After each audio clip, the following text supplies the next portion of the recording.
So the vector program had to switch off of TAC, which is went out of business, and switch to the new Google Sites, which is actually pretty friendly now. It used to be a little bit cumbersome, but they've made some significant improvements. And this is also uh, I can speak from painful experience, something that you will often run into in your professional careers, that you work on a project and then you have to then suddenly move platforms and set the same content up over in a new piece of software or a new setting or whatever.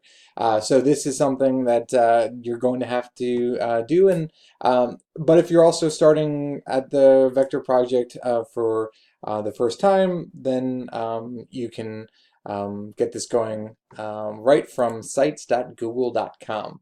And so if you're looking at the old sites, it might look, let's see, something like this. The old sites, you will just click that button to go to the new Google Sites, and then there'll be this big red button to create a new site. So you want to keep a log of all of your progress that you do in Vector. It can serve as a portfolio, as a sort of display of your accomplishment as you explore a field of study that really interests you. And this could be a significant asset as you look for jobs and in your college application process. So, but it can also just be a nice memento of a cool project and a cool aspect of study that you've enjoyed.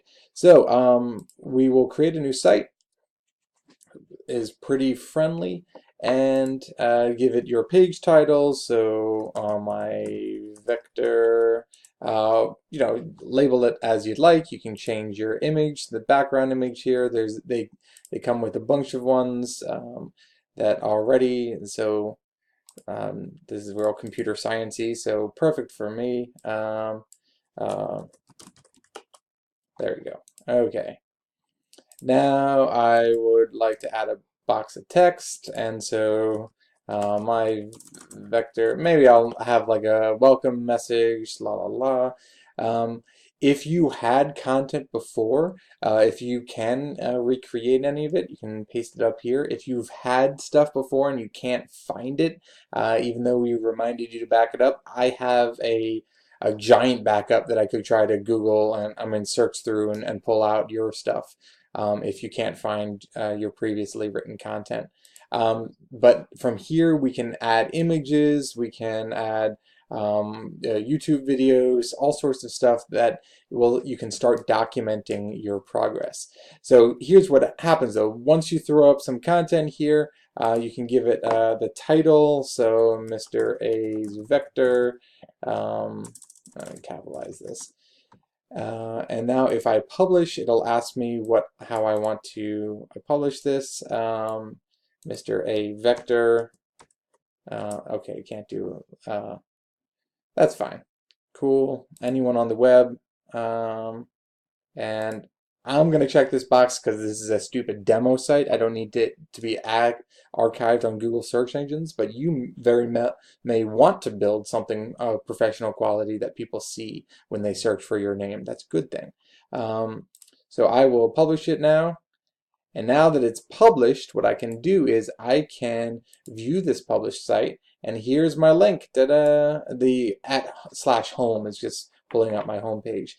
Now you can build it all onto one page like we did on TAC, but you can also make several sub pages and have like a table of contents, like any old website. So here we go. I have that now. Now I can send that to my mentor, Mr. Risner. So just take this link, format an email, and let people know where you can be found, where your project. And as the vector page gets online and we post students up here, then you'll be able to start to see everyone's project like we used to be able to before.